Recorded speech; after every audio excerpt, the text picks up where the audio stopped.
कैसे हैं आप लोग। आई होप आप सभी लोग अच्छे होंगे। तो आप लोग कैसे हो ये मुझे कमेंट बॉक्स में बता सकते हो। ठीक है, तो चलिए आज हम लोग अपने सेशन की शुरुआत करते हैं। जैसा कि आप लोगों को पता है कि इस सेशन में आप लोगों को पीवाईक्यू सॉल्विंग के तरीके बताए जा रहे हैं। ठीक है, पीवाईक्यू सॉल्विंग के साथ साथ आप लोग को उस टॉपिक को कवर करवाया जा रहा है। ठीक है, उस टॉपिक से रिलेटेड भविष्य में आने वाले एक्सपेक्टेड क्वेश्चंस को भी लाया गया है। ठीक है, और उसके बाद मेरी पूरी पूरी कोशिश है कि आप लोगों को वो टॉपिक भी समझ में आए। उससे रिलेटेड 1 साल का आप लोगों को करंट अफेयर भी कंप्लीट करवा दिया गया है उसी टॉपिक से रिलेटेड।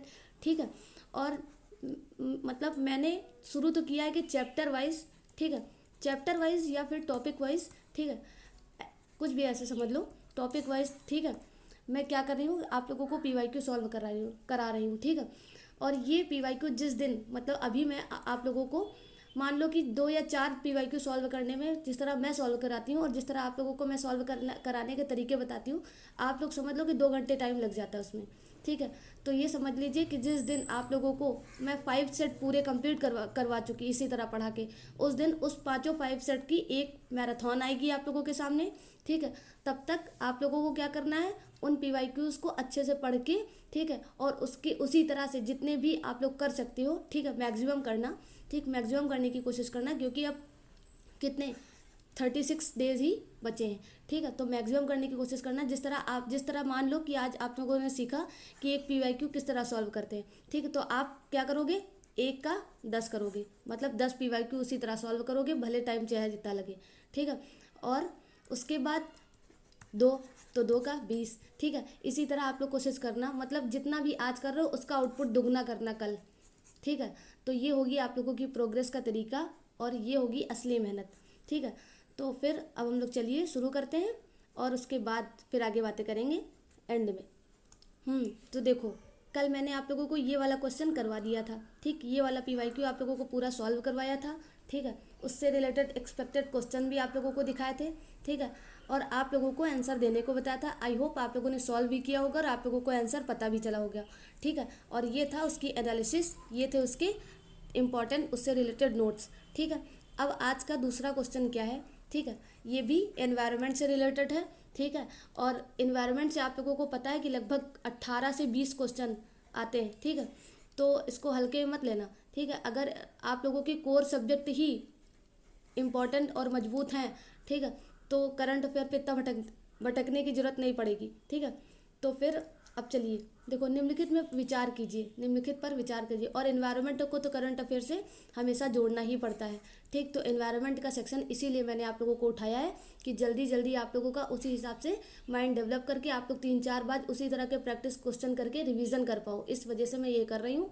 ठीक है, वरना मुझे तो आसान पड़ता है कि कोई ऐसे ही जिसमें करंट अफेयर वाला सब्जेक्ट ना हो ऐसे उठा के मैं पढ़ा दूँ।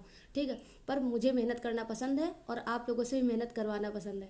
ठीक है, तो चलिए अब, और आप लोग भी मेहनत करते हैं मुझे पता है। तो अब देखो, अब निम्नलिखित पर विचार कीजिए। ठीक है, क्वेश्चन आप लोगों के सामने क्या है, तो 3-4 स्पीसीज दी गई हैं, मतलब स्पीसीज में तितली, मत्स्य मतलब मछली है ना, और मेढक यानी कि मंडूक।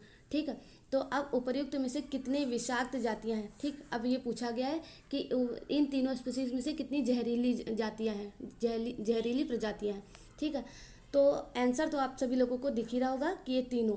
ठीक है, लेकिन अब वाई का क्वेश्चन उठता है। ठीक है, तो फिर देखो, इतना तो भविष्य में इतनी सारी स्पीसीज़ हैं, मतलब इतनी विश्व इतना बड़ा है। ठीक है, और इतनी सारी स्पीसीज़ हैं, तो ये समझ लो कि तितली की कोई एक भी ऐसी स्पीसीज़ नहीं होगी कि जो है कोई वो विषाक्त ना हो। ठीक, या फिर मछली की कोई ऐसी स्पीसीज़ नहीं होगी कि वो विषाक्त ना हो। ठीक, मेढक की इतनी सारी स्पीसीज़ है पूरे विश्व में, क्या उसमें कोई एक ऐसी स्पीसीज़ नहीं होगी जो विषाक्त ना हो।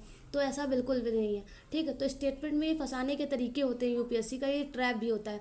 इसी के अगर सभी लिख दे, ठीक है, या फिर सभी लिख दे, या फिर कोई नहीं लिख दे हैं, और या फिर कुछ भी नहीं लिखा है, ये साइलेंट फीचर ही समझो कि कुछ नहीं लिखा है। लेकिन आप लोगों को समझना चाहिए कि इन तीनों में से विश्व में इतनी प्रजातियां हैं इन सबकी।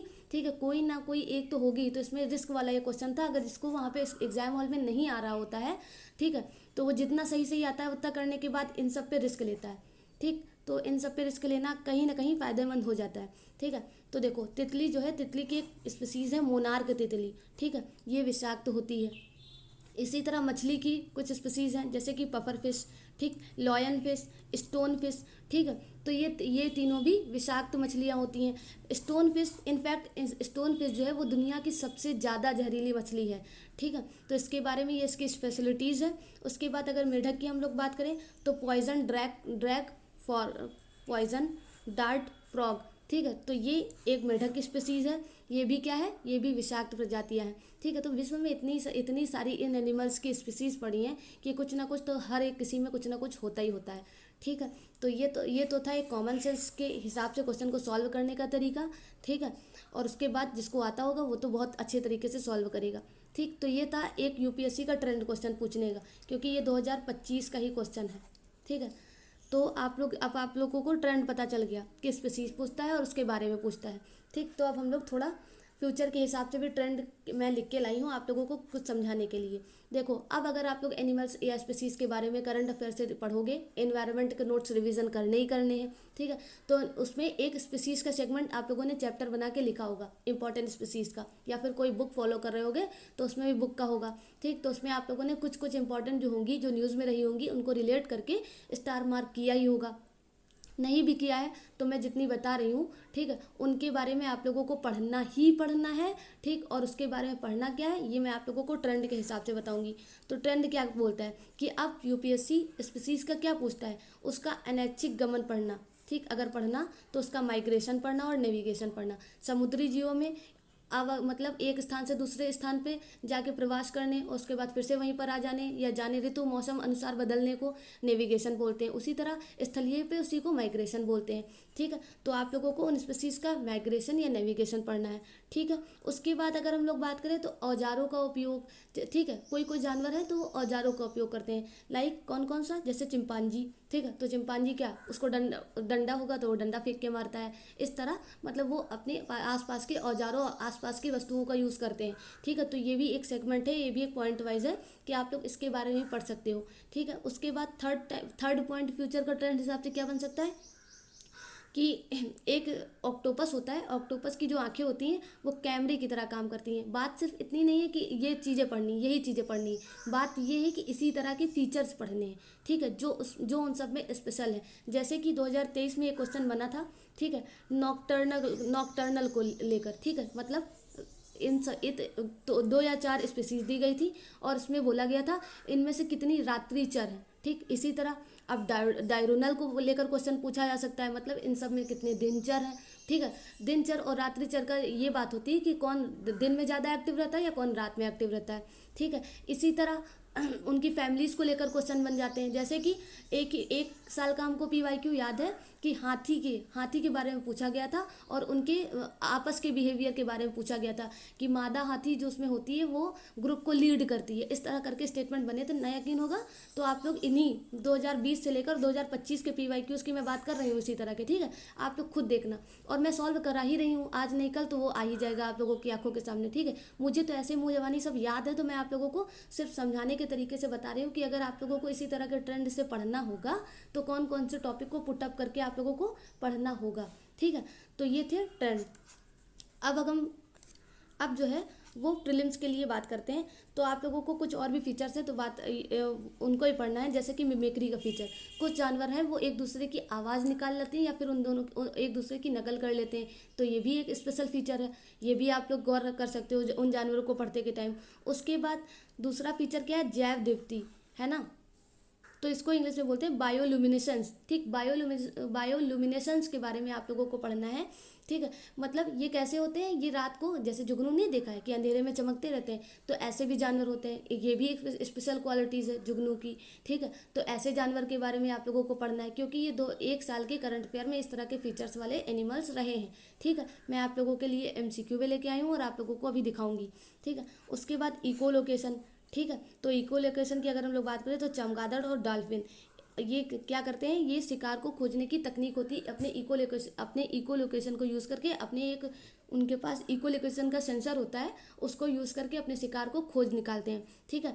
तो ये फीचर्स आप लोगों को याद रखने हैं। ऊपर वाले 3-4 फीचर्स और जो मैंने बताए वो भी याद रखने हैं, ठीक है। तो ये है स्पीसीज को पढ़ने का तरीका। और सबसे ज़्यादा इंपॉर्टेंट क्या है कि उनका आवास, ठीक, कि कहाँ पर वो रहती हैं, ठीक। अगर भारत की हैं तो स्पेशली भारत में, ठीक। और अगर भारत के अलावा भी हैं तो भारत के अलावा और कहाँ कहाँ पाई जाती हैं, ठीक। तो ये पॉइंट याद रखोगे। उसके बाद IUCN स्टेटस, ठीक है, तो ये भी बहुत ज़्यादा इंपॉर्टेंट हो जाता है ना। फिर मैं आप लोगों के लिए 2026 के प्रीलिम्स के लिए जो एक साल के करंट अफेयर में जितनी इंपॉर्टेंट चीज़ें ही रही हैं, मतलब जिनको पढ़ के जाना ही जाना है, इनको इग्नोर नहीं कर सकते। अगर आप लोग चाहो तो अलग बहुत सारी चीज़ें हैं पढ़ने के लिए, ठीक है, लेकिन इनको इग्नोर करके प्लीज़ मत जाना, ठीक है। तो क्या है, पहला कवक के बारे में। कवक के बारे में मैंने कल के क्वेश्चन में भी आप लोगों को बताया था कि क्या कि बायो इंडिकेटर्स होते हैं, ठीक है, तो वो मैंने आप लोगों को बताया ही था। उसके बाद ये प्लास्टिक को नष्ट करने और कचरे को साफ करने का भी काम करते हैं कवक। और कवक की एक और स्पेशल फीचर्स क्या है कि ये लिग्निन को तोड़ सकते हैं। लिग्निन एक क्या होता है, लिग्निन एक लकड़ी का सबसे ठोस और कठिन हिस्सा होता है, ठीक। तो उसको भी तोड़ने की शक्ति क्या होती है, कवक के पास होती है। तो आप लोगों को कवक और फंजाई के बारे में पढ़ना है, ठीक, क्योंकि कवक और फंजाई को लेकर, ठीक है, आए दिन हर एक एग्जाम में, हर स्टेट लेवल का हो और या फिर UPSC का हो, ठीक है, बड़े स्टेटमेंट हो या फिर वन लाइनर हो, क्वेश्चन पूछता ही पूछता है। तो कवक को इग्नोर मत करना, ठीक है। उसके बाद डुगोंग यानी कि समुद्री गाय, ये भी पिछले एक साल के करंट अफेयर में बहुत बार न्यूज़ में रही है, ठीक है। तो ये क्या, ये भारत के संरक्षण क्षेत्र में रहती है और इसका आवास स्थान कहाँ है, पाक बे है। आप लोगों के लिए आज एक करंट अफेयर का भी क्वेश्चन रेडी हो चुका है, जाके अपने मैप में पाक बे को विजिट करना, मतलब देखना कि कहाँ पर है पाक बे, ठीक। उसके साथ अगर मन करेगा तो मलक्का देख लेना, स्टेट ऑफ मलक्का, ठीक है। उसके साथ अगर आप लोगों को मन करेगा, ठीक है, तो हमारे कोस्टल क्या करें, कोस्टल राज्य देख लेना कि यहाँ पर कितने कोस्टल राज्य हैं और टोटल इनकी लंबाई अभी ही एक साल के करंट अफेयर में बढ़ाई गई है। किसी को अगर कमेंट बॉक्स में पता हो तो मुझे बता सकता है, ठीक है। तो ये था आप लोगों के लिए कुछ अलग के क्वेश्चंस, ठीक है। तो डुगोंग की हम लोग बात करें तो ये पाक बे में पाई जाती है और इसकी स्पेशल फीचर और कौन कौन से हैं कि ये तेज़ी से विलुप्त हो जाती है, ठीक है। तो इसके पास एक और फीचर है कि ये तेज़ी से विलुप्त हो जाती है, मतलब इसकी स्पीड बहुत ज़्यादा तेज़ रहती है, ठीक है। और क्या है कि भारत के एकमात्र शाकाहारी स्तनपायी है ये, ठीक है। तो ये भारत की एकमात्र शाकाहारी स्तनपायी है। उसके बाद ये केवल समुद्री घास खाती है, ठीक है, क्योंकि शाकाहारी है इसीलिए समुद्री घास खाती है। अब यहाँ पर स्टेटमेंट अगर क्वेश्चन UPSC बनाएगा, ठीक है, तो ये कह देगा केवल हटा देगा अपने स्टेटमेंट में। वैसे तो वो केवल लगाता है, ठीक है, लेकिन अब जब यहाँ पर सिर्फ केवल की स्थिति बन ही रही है तो UPSC वाले क्या करेंगे, वो लोग क्वेश्चन को स्टेटमेंट में घुमाने में यही तो करते हैं। जहाँ पर केवल लगने वाला होता है वहाँ पर नहीं लगाते हैं और जहाँ पर नहीं लगने वाला होता है वहाँ पर लगा देते हैं। इसीलिए तो एनालिसिस में बोला जाता है कि जो ऐसे जोर देने वाले शब्द होते हैं उनको इग्नोर किया जाता है, ठीक है। वहीं से एलिमिनेशन काम करता है कि UPSC जितने भी स्टेटमेंट में केवल लगाता है, ठीक, वो 90% क्या होता है कि वो रॉन्ग ही होते हैं, ठीक। तो UPSC जब केवल लगाए तो पक्का रॉन्ग समझ लेना उसको, ठीक है, क्योंकि वो रॉन्ग बहुत ऐसे होते हैं, ठीक है। अब यहाँ पर मैं केवल की बात कर रही थी कि यहाँ पर जो केवल लगा है तो UPSC क्या करेगा, वहाँ यहाँ पर लिखेगा सभी, ठीक है, कि समुद्री घास डुगोंग क्या है, वो सभी, वो क्या करती है, डुगोंग क्या करती है कि सभी तरह के चीज़ों को खाती है, ठीक है, मतलब शाकाहारी और मांसाहारी दोनों तरह की चीज़ें खाती है, ठीक है। तो अब ये चीज़ें फंसाने वाली हुई। इतना काम आप लोगों को यहाँ मैं पढ़ा रही हूँ इसलिए दिमाग काम कर रहा है, चीज़ें याद रह रही हैं, ठीक है। जब वहाँ पर बैठोगे पढ़ने ना तो एक साथ में कितनी सारी चीज़ें चलती हैं वो मैंने एक्सपीरियंस किया है, ठीक है। तो आप लोगों को बस यही करना है कि रिवीजन इतना तगड़ा करना है और चीज़ों मेरे द्वारा बताई गई चीज़ें इतनी ध्यान रखनी है कि वो भूलना मत, ठीक है। उसके बाद थर्ड स्पीसीज़ की अगर हम लोग बात करें तो ग्रेट इंडियन बस्टर्ड, ठीक है। तो ग्रेट इंडियन बस्टर्ड के बारे में क्या है कि राजस्थान का राजकीय पशु है, ठीक है। उसके बाद IUCN स्टेटस का क्या है, क्रिटिकली एंडेंजर्ड है। उसके बाद शुष्क घास के मैदानों पर ये शुष्क घास के मैदानों का ये स्वास्थ्य सूचक है, ठीक है, मतलब ये भी एक तरह का इंडिकेटर है भाई, किसका, शुष्क घास के मैदानों का, ठीक है। तो ये बात रखना, ग्रेट इंडियन बस्टर्ड के लिए ये बात याद रख सकते हो। उसके बाद अभी बहुत ज़्यादा न्यूज़ में रहा था टार्डीग्रेड्स या फिर वाटर बियर, ठीक है। तो टार्डीग्रेड्स के बारे में इसको बहुत ज़्यादा कठोर माना जाता है कि मतलब ये हर एक वातावरण में हर एक स्थिति में जीवित रहने योग्य है, ठीक, मतलब रह सकता है, ठीक है। तो ये दुनिया का सबसे कठिन जीव है, ठीक। उसके बाद जो अंतरिक्ष के शून्य और अत्यधिक तापमान में भी जीवित रह सकता है, इसी वजह से टार्डीग्रेड न्यूज़ पे था। कब, जब सुधांशु शुक्ला जी क्या कहते सुधांशु शुक्ला जी कहाँ गए थे, अंतरिक्ष पर गए थे 14 दिन के विजिट के लिए, ठीक है। तो उनको उन्हीं वो जब गए थे तो उन्हीं के साथ ये टार्डिग्रेड भी न्यूज़ में था, क्योंकि वो कुछ इसी तरह के चीज़ों के एक्सपीरियंस करने के लिए, इसी तरह की चीज़ों की और इसके वातावरण के आवाज़ करने के लिए, चीज़ों को पहचानने के लिए, ठीक है, वहाँ पर उनको भेजा गया था। और इसी तरह के बहुत सारी चीज़ों के लिए भेजा गया था सुधांशु शुक्ला जी को। जैसे मेथी के बारे में पता लगाने के लिए कहा गया था कि अंतरिक्ष पर मेथी कैसा है, ठीक है, मेथी के बारे में मतलब ये उग सकती है या नहीं उग सकती है, ठीक है। ऐसे बहुत सारे मुझे याद है जब मैंने उस टाइम पढ़ा था कि बहुत सारी फसलों के बारे में, ठीक है, उनको पता लगाने के लिए भेजा गया था। और उनके साथ 3-4 और थे। अब मुझे मिशन का नाम बता दो आप लोगों में से कोई करंट अफेयर, मतलब कोई कमेंट बॉक्स में कि कौन से मिशन के तहत गए थे, ठीक है, तो फिर मैं जानूँ। और देखो फिर आगे ही अब देखो, एक तरफ प्रजाति, एक तरफ विशेषताएं और एक तरफ आयुष्यन स्थिति, ठीक है। तो पहली प्रजाति कौन सी है, पेंगोलिन, ठीक है। तो पेंगोलिन की अगर विशेषता की बात करूँ तो ये एकमात्र शल्क वाला स्तनपायी है, ठीक है। उसके बाद इसका आयुष्यन स्टेटस हमेशा सबके याद रखना इंडेंजर्ड, ठीक। उसके बाद ऑलिव रिडले टर्टल, इसकी इसकी एक विशेषता क्या है कि अरीबादा यानी कि मास नेस्टिंग इसकी इस विशेषता है।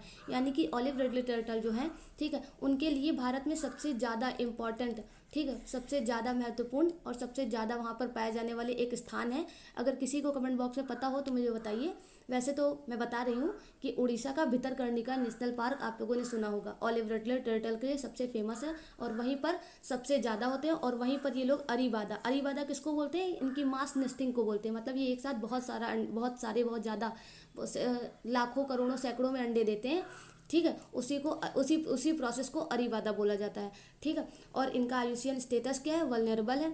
ऑलिव रिडले टर्टल हर साल लगभग न्यूज़ में रहता है, ठीक है। इसके लिए एक ऑपरेशन चलाया गया है, उसको क्या बोलते हैं, ऑपरेशन ओलिविया, ठीक है। तो ये भी याद रखोगे। उसके बाद ऑलिव रिडले टर्टल के साथ साथ लेदरबैक टर्टल भी न्यूज़ में था, ठीक है।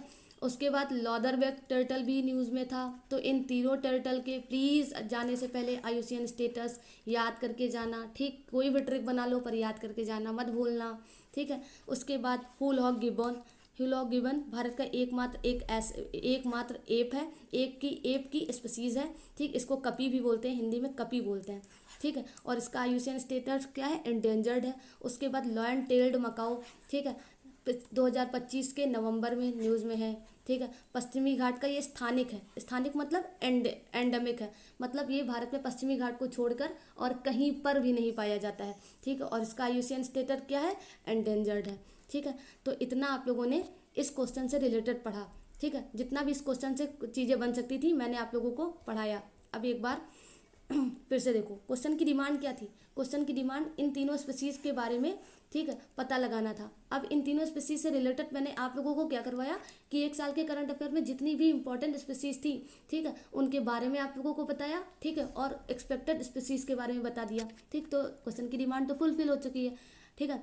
अब मैं आप लोगों के लिए एक 2026 के प्रीलिम्स के लिए मोस्ट एक्सपेक्टेड क्वेश्चन लेके आई हूँ। इसको इग्नोर मत करना, ठीक है। भले ये नहीं आएगा, ठीक है, ना आए कोई बात नहीं, लेकिन आप लोगों को पढ़ना सबसे ज़्यादा ज़रूरी है। क्योंकि अगर ये नहीं आया, ठीक है, तो इससे रिलेटेड कुछ आ जाएगा, इससे मिलता जुलता कुछ आ जाएगा। हो सकता है इसके 2 स्टेटमेंट आ जाए, हो सकता है ये क्वेश्चन आ जाए, स्टेटमेंट कोई और हो जाए, ठीक है। तो वो तो यूपीएससी के ऊपर डिपेंड करता है, पर अपन लोगों का काम क्या है, सिर्फ पढ़ना, ठीक है। तो देखो क्वेश्चन क्या है, क्योंकि हम लोग अभी पूरा पढ़ के आए हैं, ठीक है, उसी डिटेल पर बेस्ड ये क्वेश्चन है जो मैंने खुद बनाया है।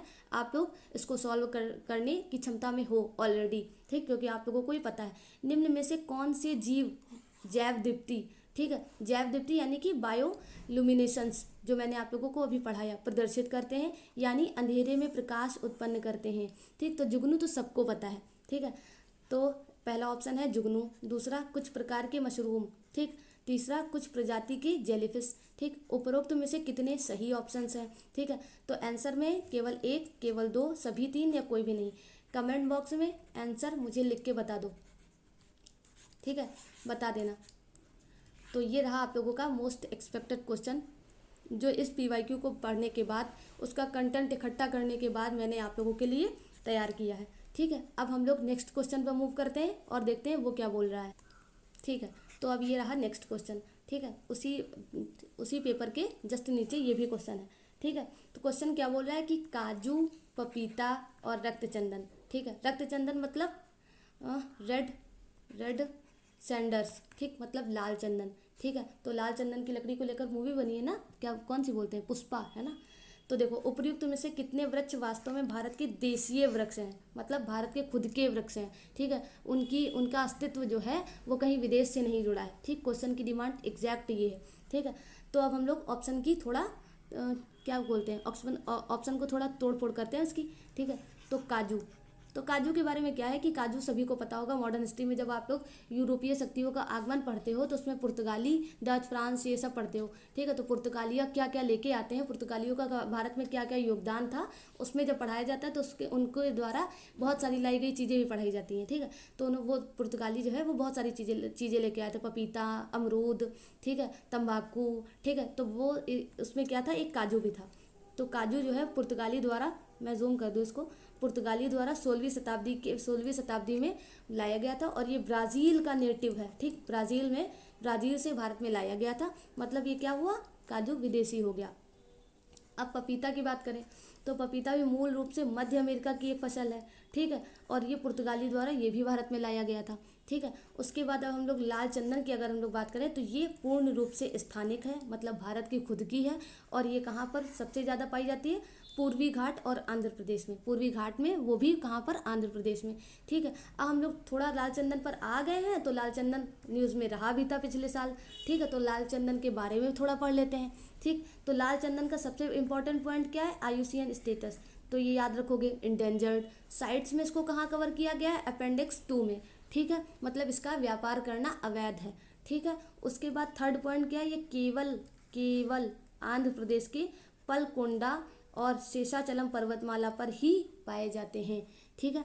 तो ये था रेड सैंडर्स के बारे में थोड़ी शॉर्ट डिटेल, ठीक है। उसके बाद अब हम लोग सेकंड डिमांड कवर करते हैं क्वेश्चंस की, कि विदेशी और देसी स्पीसीज, वो जो 3 दी गई थी उसके आधार पर और भी मैंने पता लगाई, ठीक है। तो और भी पढ़ना हम लोगों को बनता है। तो हम लोग देखते हैं पहले वेजिटेबल्स में, ठीक है। तो आलू, टमाटर, मिर्च, ठीक, ये सब कहाँ की, ये सब दक्षिण अमेरिका की हैं, ठीक है, और ये दक्षिण अमेरिका की है मतलब विदेशी हैं।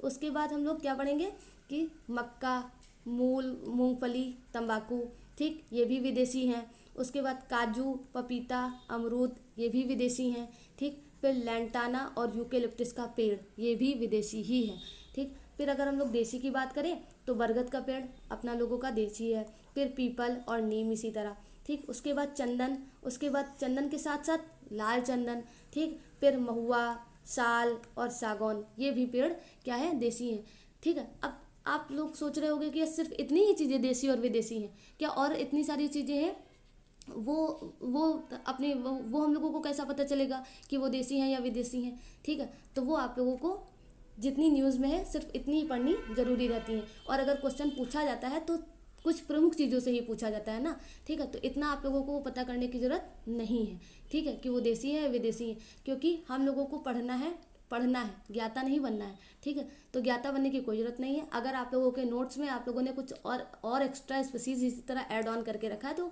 आप लोगों का पूरा कर्तव्य है, पूरा मन है आप लोगों को, मतलब पूरी आप लोगों को स्वतंत्रता है वो चीज़ें भी पढ़ के जाना, ठीक है। लेकिन ये इतना इम्पॉर्टेंट है, इसको इग्नोर करके मत जाना। बाकी आप लोग स्वतंत्र हो अपने द्वारा बनाए गए हर एक चीज़ को पढ़ने के लिए, ठीक है। तो अब चलिए कुछ PYQ को सॉल्व करते हैं, मोस्ट एक्सपेक्टेड क्वेश्चन को सॉल्व करते हैं जो आ सकते हैं, ठीक है। तो क्वेश्चन क्या है, अब इसका आंसर भी देने की कोशिश करना। हाल ही में चर्चा में रही आक्रामक विदेशी प्रजातियां, ठीक है, इन्वेजिव एलियन स्पीसीज, बहुत ज़्यादा पिछले साल करंट अफेयर में न्यूज़ में रही हैं, 2-3 बार आर्टिकल छप चुके हैं, ठीक है। तो ये आप लोगों को पढ़ना है, और मुझे तो लगता है कि इस तरह का क्वेश्चन शायद 90% आ जाएगा, ठीक, क्योंकि इन्वेजिव एलियन स्पीसीज जो है वो बहुत ज़्यादा भारत में परेशान करके रखी हैं 1-2, ठीक है। तो उन्हीं के बारे में आर्टिकल भी बहुत पिछले साल छपे हैं, ठीक, और क्वेश्चन आ भी सकता है, ठीक है। तो उन्हीं के बारे में क्या है कि ये प्रजातियां जैव विविधता को नुकसान का एक प्रमुख कारण है, ठीक है। उसके बाद दूसरा ऑप्शन क्या बोला है, प्रोसोपिस जूलिफेरा भारत के कई हिस्सों में पाई जाने वाली एक देशीय वृक्ष प्रजाति है, ठीक। ऑप्शन सी क्या बोल रहा है, ऑप्शन तीसरा IPBES की हालिया रिपोर्ट के अनुसार आक्रामक प्रजातियों के कारण वैश्विक अर्थव्यवस्था को भारी नुकसान होता रहा है, ठीक। उपर्युक्त में से कितने कथन सही हैं, केवल 1, केवल 2, सभी 3 या कोई भी नहीं। उत्तर आप लोग कमेंट बॉक्स में मुझे देना, ठीक है। अगर थोड़ा सा भी लॉजिक लगाओगे तो ये आप लोगों को ऊपर पढ़ाई गई डिटेल्स के हिसाब से सॉल्व कर ले जाओगे, मुझे पूरा पक्का यकीन है, ठीक है। उसके बाद अब सेकंड क्वेश्चन इसी तरह फिर से क्या है, निम्नलिखित युग्मों पर विचार कीजिए। एक तरफ वृक्ष या पौधा दिया है और दूसरा मूल उत्पत्ति या क्षेत्र दिया गया है, ठीक है। तो बात की गई अगरवुड के बारे में। तो अगरवुड के बारे में उसका लिखा गया है कि उत्तर पूर्वी भारत का है, ठीक है। उसके बाद सिनकोना, ठीक है। तो सिनकोना क्या है, दक्षिण अमेरिका का है, ठीक। रबर, रबर जो है वो अमेजन बेसिस का है, ठीक। फिर चंदन, चंदन के बारे में क्या बोला गया है, ऑस्ट्रेलिया का है, ठीक। तो कितने युग्म सही हैं, केवल एक, केवल दो, केवल तीन, सभी चार, ठीक है। तो आप लोगों को, आप लोग सोच रहे होगा कि मुझे कोई तो इसके बारे में चलो नहीं पता है, ठीक। मतलब ऊपर के नोट्स में मैंने इन तीनों के बारे में तो नहीं पढ़ाया आप लोगों को, लेकिन एक के बारे में ज़रूर पढ़ाया है, कौन सा, लाल चंदन, और उसके सामने क्या लिखा है, ऑस्ट्रेलिया लिखा है। तो भाई ऑस्ट्रेलिया तो नहीं होगा ना, क्योंकि ऊपर वाले नोट्स में तो हम लोगों ने क्या पढ़ा है कि लाल चंदन के बारे में कि वो तो भारत का नेटिव है, ठीक है। तो ये तो ऑप्शन सरासर गलत हो जाता है। तो हाँ भाई, सिर्फ यही एक गलत है, बाकी जो तीन हैं वो ऊपर सही हैं, ठीक। तो ये भी आप लोग अपने नोट्स में, ठीक है, इन स्पीसीज का मतलब ये सारी वैरायटीज़ और इनके क्षेत्र लिख के ऐड ऑन कर लेना, ठीक। तो ये आप लोगों को मैंने खुद ही सॉल्व करवा दिया, कितने सही हैं, मतलब केवल तीन सही हैं, एक जो है वो सरासर गलत था, ठीक है। तो आई होप अब आप लोगों को आज के सेशन में अच्छी अच्छी चीज़ें पता चल चुकी हैं, ठीक है। अगर आप लोगों को PYQ ये सॉल्व करने और पढ़ने और नोट्स को मेक करने का तरीका पसंद आया है तो मेरे चैनल को ज़रूर सब्सक्राइब कर लीजिएगा, क्योंकि इसी तरह से आप लोगों को भविष्य में बहुत ज़्यादा लाभ होने वाला है, ठीक है। और मेरे चैनल को लाइक कर लेना, बेल आइकन को प्रेस कर लेना, जिससे आप लोगों को नोटिफिकेशन टाइम पर मिल जाए, ठीक है। और उसके बाद आप लोग मेरी छोटी सी यूट्यूब फैमिली का बड़ा सा हिस्सा बन सको, ठीक है। तो और एक बात एक और भी है कि ये जो PYQ सॉल्व कराने का तरीका है, आप लोग PYQ एनालिसिस कराने का, ठीक, जिसमें UPSC के ट्रेंड के हिसाब से मैं आप लोगों को सब चीज़ें बताया पढ़ा देती हूँ, ठीक है। सारे यूट्यूब पर जाके सर्च मार लेना, ठीक। अगर कोई भी इसी तरह आप लोगों को PYQ सॉल्व करवाएगा एक एक करके और विथ नोट्स ऐड ऑन करके मुझे बता देना, ठीक है। कमेंट बॉक्स करना, उसी दिन से मैं PYQ नहीं पढ़ाऊँगी, ठीक है। लेकिन ये तो आप लोगों के लिए नुकसानदेह होगा, तो बोलोगे कि मैं क्यों बताऊँगा, है ना। मैं कराऊंगी, फिर भी कराऊंगी, लेकिन आप लोग खुद देख लेना एक बार, ठीक है। तो चलिए, bye bye, have a nice day, take care, bye bye.